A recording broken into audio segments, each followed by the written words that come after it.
16 வயதுக்கு குறைவானவர்களுக்கு விவேக கைபேசி பயன்படுத்த தடை விதிக்கப்பட்டுள்ளதாக வாட்ஸ்அப்பில் பரவி வரும் ஆவணம் பொய்யானது என பிரதமர் துறை தெளிவுபடுத்தியுள்ளது. அக்டோபர் 20 தேதியிடப்பட்ட அந்த போலி ஆவணத்தில் 2026 ஜனவரி 1 முதல் 16 வயதுக்குட்பட்டோர் விவேக கைபேசி வைத்திருப்பது அல்லது பயன்படுத்துவது தடை செய்யப்படும், விதிமுறையை மீறினால் 5000 ரிங்கிட் அபராதம் அல்லது சமூக பணி செய்ய வேண்டும் என கூறப்பட்டிருந்தது. அதனை திட்டவட்டமாக மறுத்த பிரதமர் துறை அத்தகைய அறிவிப்பு எதுவும் வெளியிடப்படவில்லை என்றது. எனவே தகவலை சரிபார்க்காமல் இதுபோன்ற வதந்திகளை பகிர்வது சட்ட ரீதியாக நடவடிக்கைக்கு உட்படும் என்றும் அது எச்சரித்தது. சக மாணவரை கொன்றது, கற்பழித்தது என பள்ளி மாணவர்களை உட்படுத்திய வன்முறை சம்பவங்கள் அண்மைய காலமாக அதிகரித்து வருகின்றன. எனவே அவற்றுக்கெல்லாம் பெரிய தாக்கமாக விளங்குவதாக கூறப்படும் விவேக கைபேசியை 16 வயதுக்கு கீழ்ப்பட்டவர்கள் பயன்படுத்த தடை விதிப்பது குறித்து ஆராயப்படும் என அரசாங்கம் அண்மையில் கூறியிருந்தது. அது வெறும் பரிந்துரை கட்டத்தில் தான் உள்ளது. இந்நிலையில் வாட்ஸ்அப்பில் அந்த பொய் செய்தி பரவி தேவையற்ற குழப்பத்தை ஏற்படுத்தியது. ஒரு நாளைக்கு நம்ம இருதயம் எத்தனை வாட்டி துடிக்குது தெரியுங்களா? கிட்டத்தட்ட 1 லட்சம் வாட்டி. நம்ம தூங்குற நேரத்துல இருதயம் மெதுவா துடிக்கும். நம்ம இருதயம் ஒரு என்ஜின் மாதிரி நான் ஸ்டாப்பா உடம்பு முழுதும் ஆக்சிஜன் பம்ப் பண்ணிட்டு கார்பன் டை ஆக்சைடை வெளியாக்கிடுறோம். ரத்த ஓட்டம் இருதயத்துக்கு சீரா இல்லைன்னா பல பிரச்சனைகள் வர ஆரம்பிக்கும். உயர் ரத்த கொதிப்பு, இருதய சம்பந்தப்பட்ட நோய்கள் மற்றும் பல. டெஸ்லி டென்ஷனோட மகிமை ரத்த ஓட்டத்தை சீராக்கிடும், இருதயத்தின் சுமையை குறைக்கும். டெஸ்லி உங்கள் ஆரோக்கியத்தின் நண்பன். மலேசிய பூப்பந்து சங்கமான BAM தேசிய வீரர்களுக்கு எதிராக சமூக ஊடகங்களில் வந்த மிரட்டல் மற்றும் அவதூறு செய்திகள் குறித்து கடும் கண்டனம் தெரிவித்துள்ளது. சில தேசிய வீரர்கள் அண்மையில் இணைய துன்புறுத்தலுக்கு ஆளாகி மிரட்டல்களையும் பெற்றதாக கூறியுள்ளனர். இது கொஞ்சமும் ஏற்புடையதல்ல என சாடிய BAM விளையாட்டில் மிரட்டல்களுக்கும் வெறுப்பை தூண்டும் பேச்சுக்கும் இடமில்லை என்றது. இந்நிலையில் மிரட்டல் விடுத்தவர்களை அடையாளம் காண ஏதுவாக அதிகார தரப்புடன் BAM அணுக்கமாக ஒத்துழைத்து வருகிறது. எது எப்படி இருப்பினும் வீரர்களின் பாதுகாப்பும் கண்ணியமும் காக்கப்படும் என அச்சங்கம் உறுதியளித்தது. ரசிகர்கள் மற்றும் பொதுமக்கள் விளையாட்டு வீரர்களை ஊக்கமூட்டி ஆதரிக்கவும் நாட்டின் விளையாட்டு மரியாதையை குலைக்கும் செயல்களை தவிர்க்கவும் BAM கேட்டுக் கொண்டுள்ளது.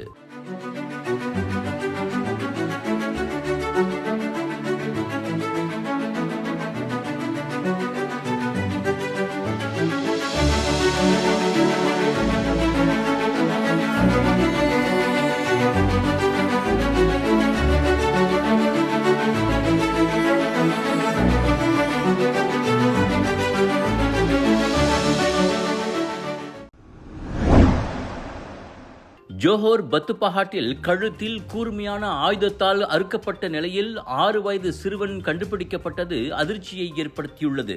நேற்று அதிகாலை பாரிட் ராஜாவில் உள்ள ஒரு வீட்டில் அச்சம்பவம் நிகழ்ந்தது. அதிகாலை 5:30 மணிக்கு கண் விழித்த போது மகனின் வலப்பக்க கழுத்து கத்தியால் அறுக்கப்பட்டது கண்டு 40 வயது தாய் பதறிப்போனார். பின்னர் மருத்துவமனையில் சேர்க்கப்பட்ட சிறுவனுக்கு அறுவை சிகிச்சை செய்யப்பட்டு அவனது உடல்நிலை சீராக இருப்பதாக தெரிவிக்கப்பட்டது. தாய் போலீசில் புகார் அளித்துள்ளதை அடுத்து விசாரணையும் தொடங்கியுள்ளது. என்றாலும் சம்பவத்துக்கான காரணத்தை இப்போதே கண்டறிவது சாத்தியமல்ல என பத்துப்பஹாட் போலீஸ் கூறியது. விலையோ மலிவு, செலவோ குறைவு, தரமோ உயர்வு, மனமோ நிறைவு. மக்களின் தேர்வு என்ரிகோஸ் முழு ஆடை சத்துள்ள பால்மாவு.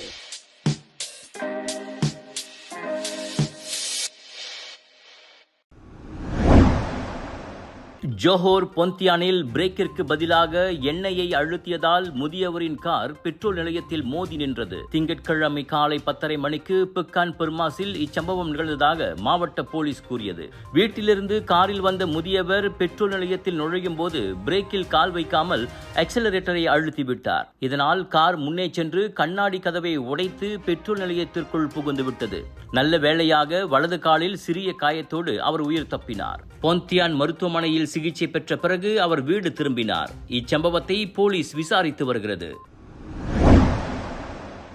கோலாலம்பூர் மற்றும் கிள்ளான் பள்ளத்தாக்கு பகுதிகளில் நாய்களை கடத்தி அவற்றை விடுவிக்க பணம் கேட்கிறார்கள் என்ற குற்றச்சாட்டுகள் சமூக ஊடகங்களில் பரவி நாய் உரிமையாளர்கள் மத்தியில் அச்சத்தையும் கோபத்தையும் ஏற்படுத்தியுள்ளது.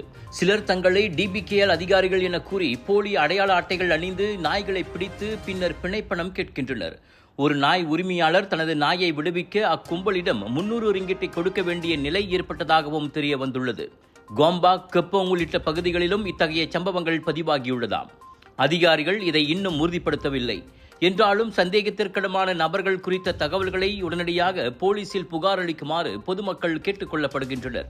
நாய்களை வீட்டுக்கு வெளியே கட்டி வைக்கும் போது கவனமாக இருப்பதோடு அதிகாரிகள் போல் ஆள் மாறாட்டம் செய்யும் மோசடி கும்பல்களிடமிருந்து செல்லப்பிராணிகளை பாதுகாத்துக் கொள்ள அவர்கள் அறிவுறுத்தப்படுகின்றனர். Dreaming of a getaway?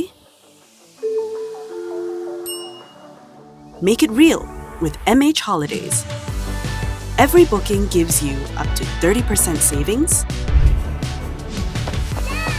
extra baggage allowance,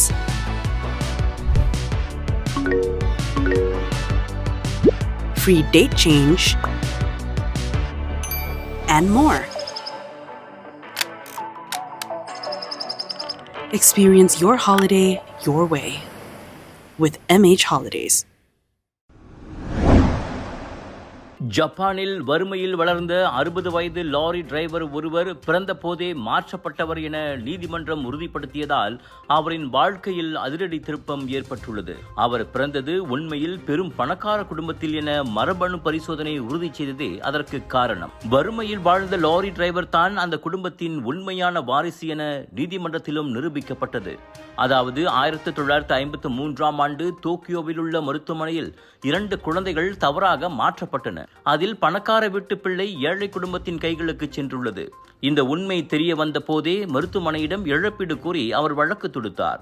இந்நிலையில் தனக்குரிய வாழ்க்கையிலிருந்து நியாயமற்ற வகையில் விலக்கப்பட்டார் என கூறி அந்த லாரி ஓட்டுநருக்கு சுமார் 1 மில்லியன் ரிங்கிட் இழப்பீடு வழங்க நீதிமன்றமும் உத்தரவிட்டது. அவரின் சொந்த பெற்றோர் இருவரும் இப்போது உயிரோடு இல்லாவிட்டாலும் இத்தீர்ப்பு மனித தவறால் ஏற்பட்ட வாழ்நாள் இழப்புக்கு கிடைத்த நியாயமான நிவாரணமாக கருதப்படுகிறது. Ready to take your golf game to the next level? Join the Bridgestone ASEAN Amateur Open 2025 and stand a chance to win 5 amazing hole-in-one prizes, including a brand new Mazda CX-30. Don't miss out. Register now at bridgestoneasianamateur.com.